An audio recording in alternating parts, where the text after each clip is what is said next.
This was obviously a huge project in our district and across the Commonwealth. It was constructed in 7 construction contracts in excess of $300 million. It was 11 miles of newly constructed limited access highway in Somerset County connecting Myersdale to Somerset. It included 3 interchanges that were worked on. It included 6 dual structure, and one structure was over 220 feet in height. It had 27 stormwater management ponds. One of the biggest aspects is the earth movement. We had over 10 million cubic yards of earthwork we had to move. There was a missing link between Somerset and Myersdale, and for economic growth, but also safety drove the project. When you look at the crashes on existing 219, that really drove the need for the project. Partnering, we knew, was going to be a key aspect for any project, but more importantly for this large project. What it allowed us to do was bring all parties to the table early in the process when a problem arises. So we clearly defined the problem. So the expectation was there that what that problem was. Once that problem was defined, we wanted to assign ownership, that accountability. So everybody understood who's responsible, and we had to assign, most importantly, the time frames. Every project has its issues. That's how you work through those issues, and partnering allows us to do that, and being able to deliver a project on time to the citizens of Pennsylvania, where it's going to be a safe road in the future and bring great economic growth to the area. I think we can all be proud.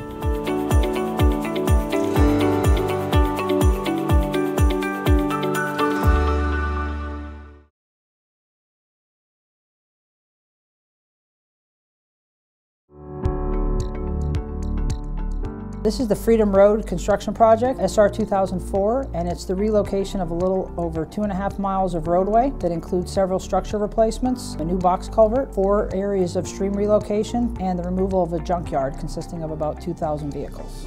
As part of the scope of this project, we were trying to improve safety of the corridor and an improved truck route between Beaver County and Cranberry Township. The biggest challenge of this project, I would say, would be the phasing. The project consisted of 5 separate phases, and at multiple times through the project, portions of all 5 phases were occurring simultaneously. Every party involved, I believe, kept an open mind, open communication, and we were all willing to listen to the other party's concerns.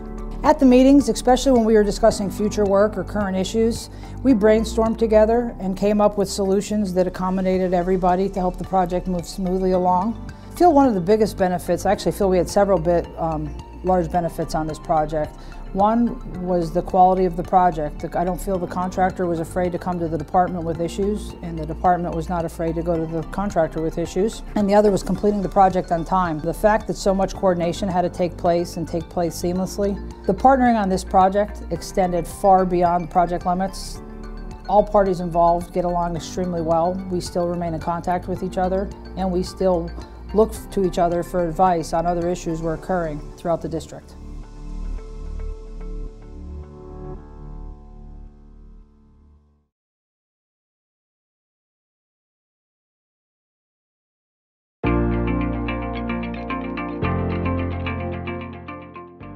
The project was the replacement of an existing single-span structure with a precast concrete next D-beam bridge, and it was utilizing accelerated bridge construction. We were supposed to set up fiber patterns and utilize an open grid deck system. While we were constructing the foundation of that open grid deck system, we encountered some unforeseen ground conditions, and we were not able to continue working. Once everyone got together and we had a meeting on this, the state granted us a 7-day detour to complete the project. The major challenge that we had to overcome was we were changing the daily commute of nearly 13,000 people, many of which of those were oversized loads. They were tractor and trailers, all dependent on this little 40-foot long bridge. The accelerated bridge construction, it's very intense because it's a very fast pace. You know, you only have so many days, and you have to schedule everything. You have to have all your materials there on site, ready to go, all your subcontractors lined up. We were able to go in and take the old bridge out and replace the new one in 7 days. The trust that was gained during this entire project was, I mean, you could rely on people. You know, at the end, we were putting our heads together and we were coming up with, you know, this is how we're going to resolve it in a very timely manner. It took a lot of people in that 2-week time frame to prepare for this. I can't thank them enough for everybody that worked with me, that changed their schedules for HRI to be able to put this together.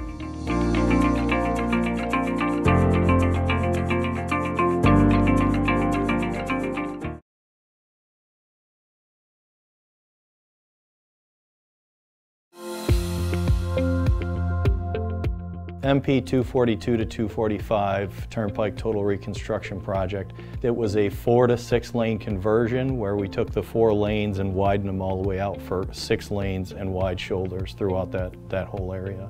Probably the 2 biggest challenges of the project were the close proximity to our roadway for the Defense Logistics Association federal impound, and then the large cut slopes that we had in businesses that were very close on the south side of our alignment.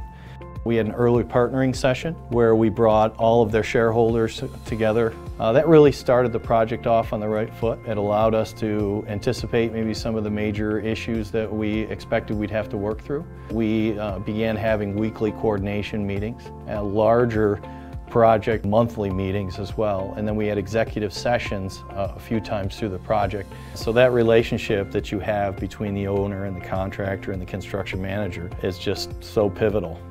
And without having partnering and without getting yourself in the partnering mindset that you need to work things out together and that we're invested together to get this done, it just won't ever happen.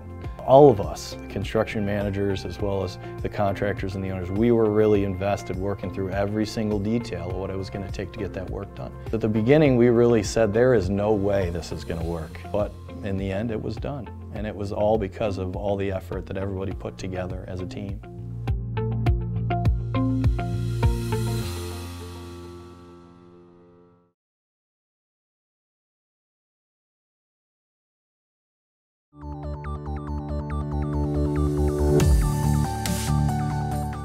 The Wattle Road project basically was a replacement of a 3-lane bridge with a 6-lane bridge. It was needed for several reasons. One was safety. We were seeing backups on the off-ramp from I-99 onto Wattle Road that was backing up almost to the main line of I-99. The old bridge really wasn't conducive to riding bikes or walking across, so now we have much safer routes for bikes and pedestrians. The old bridge didn't have turning lanes. Now it's much more easy to get across the bridge. There's no congestion.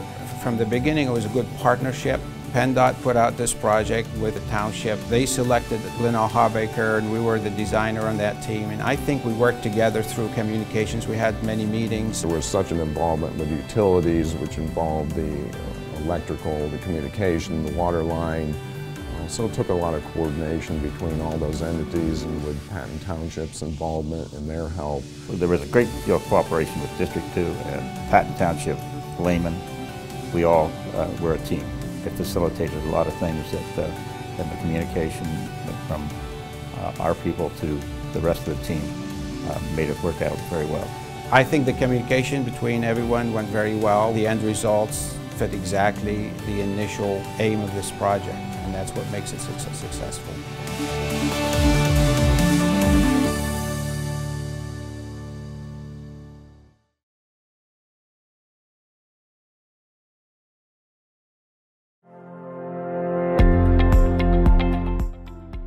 We started the Women's Leadership Forum because we felt at RK&K we needed a way to bring high caliber learning opportunities and a support network to all of the women at our firm. The mission of the Women's Leadership Forum is simple and clear. It's to support women, advocate for women, and give them a voice in a support network so we can continue to grow. The Women's Leadership Forum has held lunch and learns predominantly. They're 1-hour sessions where we bring in outside speakers or sessions that are developed by our forum members. They're researched and presented by them. They're attended by all 25 of our offices, and we always make sure to leave time at the end where we can interact with each other and chat and ask questions. We send out spotlight articles on all of our members so we can get to know each other more than just what we do at RK&K, but personally what makes each of us tick. We also send out articles from industry that are relevant to our mission. We're giving women the confidence at RK&K through this forum to step into leadership roles, whether it's for a project or even outside of a project in their community. We have women at RK&K that are not only taking on leadership opportunities here at RK&K, but they're also serving on industry boards such as WTS or ASHI. We at RK&K know that for us to succeed, we've got to bring others up with us. So the Women's Leadership Forum is all about that, holistically just helping women succeed in not only their career but in life in general.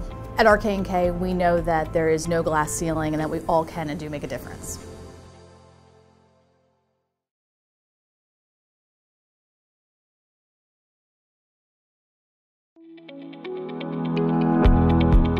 Back in 2015, we started on a journey to focus in on improving diversity and inclusion at Gannett Fleming.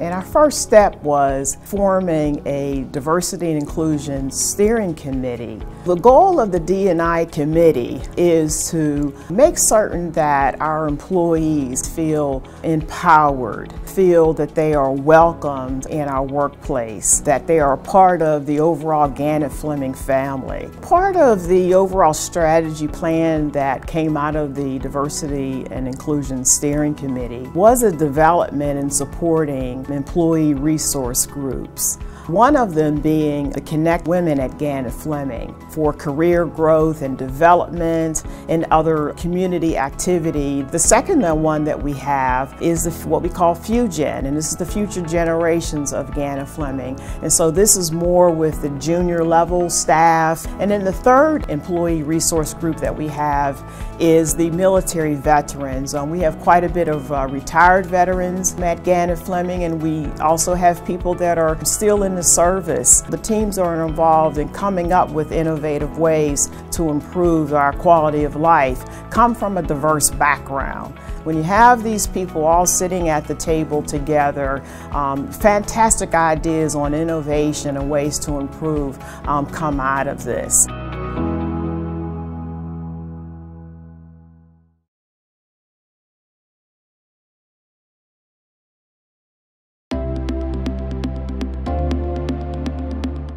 The formation of the Larson Design Group Diversity and Inclusion Committee started with the women of Larson Design Group, another internal committee that provided a safe place for women to come and talk about our industry, an industry that's primarily male-dominated.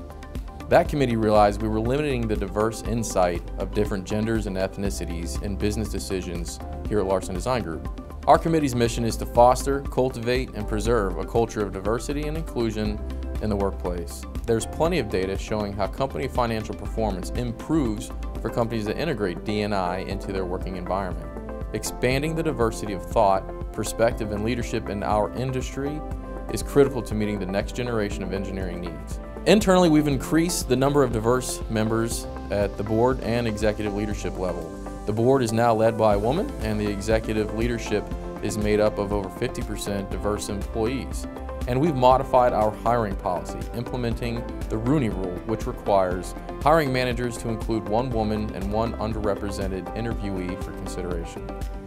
A more diverse workforce drives innovation and, more importantly, competition, and a more inclusive environment fosters this type of thinking. Diversity is more than just a buzzword or a box to check. It means fairness and inclusion throughout the workplace.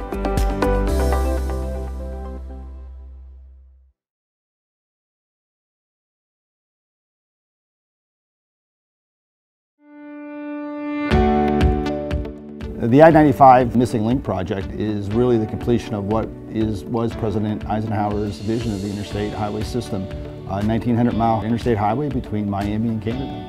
Interstate traffic on I-95 had to mix with local traffic because there was a piece of 95 that was never completed. The biggest challenge in my mind really was the coordination. We worked with 6 different state transportation organizations, 7 different environmental permitting offices. We had 40 different transportation consultants working on the projects. You get that many folks involved, there's a lot of corralling and coordination to make sure everyone's kind of moving in the same direction. Throughout the entire project, both in design and construction, we had extensive public outreach with the communities down there. That's really something we try to do on all of our projects, is really being a good neighbor to all the communities we pass through. Since we opened the ramps and connected I-95 in September, we've seen a 20% increase in transactions at our Delaware River Cassius tolling point. 20% increase in transactions equates to basically a 20% increase in traffic. So that's all that traffic that's being pulled off of the local roads now traveling on I-95. Taking that much traffic off the local streets inherently improves the safety of the local community. Secondly is the economic development. Again, this is going to spur some development in that corridor that would not have occurred if this project wasn't done. It's amazing as this thing has transformed over the last 30 years. Everyone has come together, and what was at one time something that no one wanted is something that everyone is very happy has been done. A lot of good work by a lot of people to make that happen.